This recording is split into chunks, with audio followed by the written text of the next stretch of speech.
Welcome back to another video. I'm Jamil. This is a boy named Jamil. Thank you guys for being here. Let's get right into it.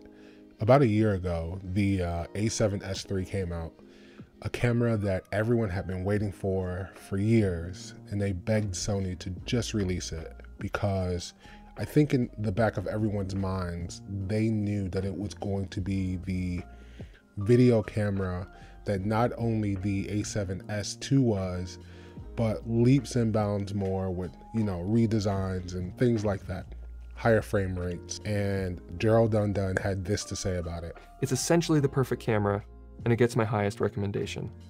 So he described it as a technical masterpiece. And then even through updates to the firmware, you got S-Cinetone, and I think even with the repackaged version of the FX3, you got shutter angle, all of the things that people really thought the camera needed to be a true video camera. But then the complaints started.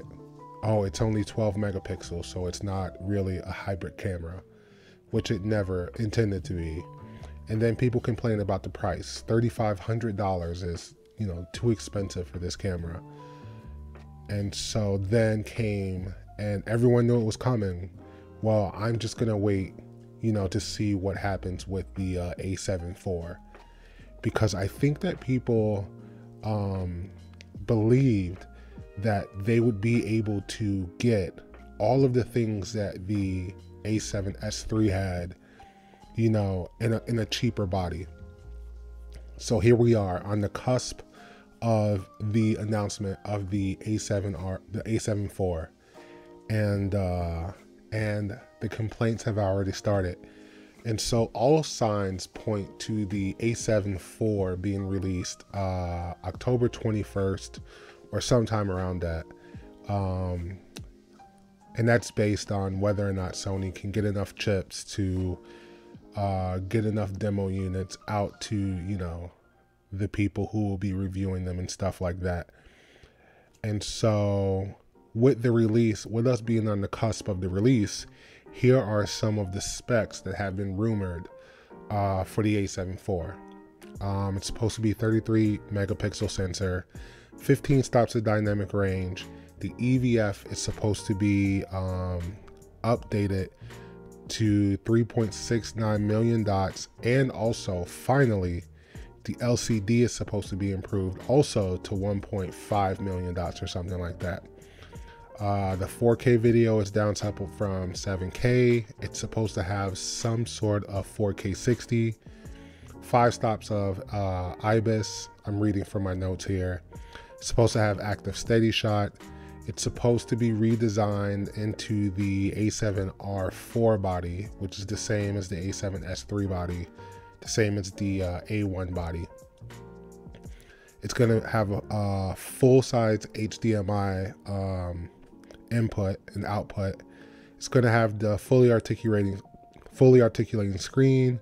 It's going to use the same SD and CF Express card slots that is on the A7S3. And then it's going to have the new Sony menu.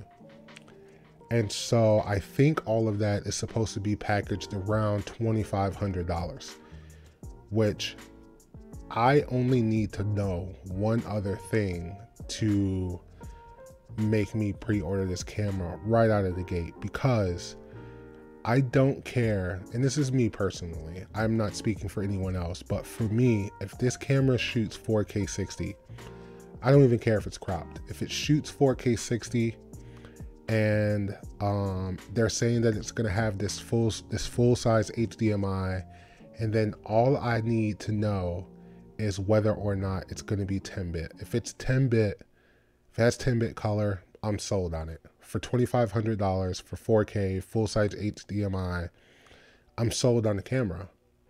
But of course, the people who said that they were going to wait for the A7IV are already complaining that these specs are, that these are low-key specs for a camera that's coming out in 2021. So here are my thoughts on this, and this is my thoughts on people like that, people who say, you know, I'm going to wait for the next camera. It comes down to people wanting diamonds, but only being willing to pay for gold. And I think what people have a problem with is just saying like, I can only afford gold, so I'm going to be happy with the thing that I can afford. I made a video on my Instagram about, you know, photos that I make with my A7R4. And one of the comments was, well, I can make all of these on my Canon M50, which is fine. You know, that's the camera you have. Those are the pictures that you should be able to make. Cameras really don't matter when it comes down to a final product. And he's right. He absolutely can make those same photos with that camera. But my camera allows me to do a lot of things that allow me to be the photographer that I need to be. No camera is going to make, or no specs or any of that is going to change the photographer or the videographer that you are. And I think that people forget that when they're making these comments about these cameras. The A7 III, which I'm recording on right now, is going to be a great camera for the foreseeable future. And what I think people were waiting to see is not only what the A7 IV would have, but I think that price point becomes really important to people because, and this is because of this alone, and you guys can correct me in the comments if I'm super wrong, but I don't think I'm super wrong. I think people were hoping that the A7 IV would have the exact same specs that it has, but come in around the $2,000 or $2,100 mark, because they believe that that would then push the price of a new A7 III way down and make it way more affordable. And I think that's what people are disappointed in.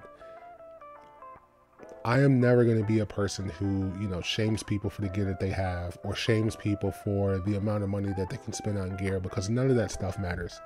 This is a channel where I encourage people to go out and try to get the best gear that they can get at the lowest possible price that they can have. But I think what people tend to do is kind of try to steal the joy of other people when they're disappointed and things not, you know, working out the way that they hope that it would. So I think that's my take. I think that's my take on the A7 IV. Like I said, I am super excited about this camera.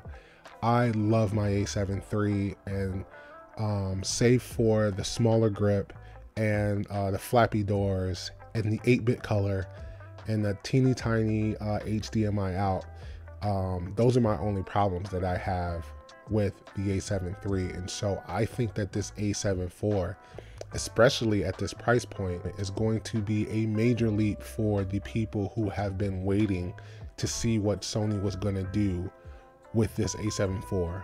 So again, the things that I'm really excited about, I'm really excited about the new sensor. 33 megapixels is a great spot for the sensor. I love my A7 IV, but sometimes the file sizes of these 61 megapixel photos, you know, just becomes, you know, a task in itself when you have to, you know, wait for Lightroom to kind of catch up. And so I love that it's going to have those 33 megapixel sensor. I love that the EVF and the LCD is going to be improved, because that's another thing about the A7 III that is just so bad. The LCD is just so bad. I love that it's going to have 4K 60. Again, if it's cropped, so what? Even if the crop is up to, like, you know, 1.5, I'm super okay with that. I'll adjust, just like I think most other filmmakers will. And then I love that it's going to have the full-size HDMI, because this micro HDMI on here is so dainty, and I've just heard horror stories about, you know, them breaking and things like that. And so, and then the last thing is, if this camera does indeed have 10-bit color, you know, it's a easy yes for me. this A7 III is as good as sold, and I'll be purchasing an A7 IV. The only other thing that I'm hoping for, and I don't know if Sony's going to put it in, if they do, it's just going to be icing on the cake. If Sony decides to put in, if Sony decides to give us S-Cinetone with this A7R4, then that's just going to be icing on the cake, because I believe that that is going just to be the best possible thing. So these are just some thoughts. I know that this video was kind of all over the place, but let me know what you guys think of the announcement of the A7 IV with the specs that, you know, we talked about. Yeah, but that is everything for this video. I'm Jamil. This is a boy named Jamil. Like and subscribe if you haven't. Give this video a thumbs up if you enjoyed it. Hell, give it a thumbs down if you didn't. I don't care. And then I'll see you guys in the next video. Peace.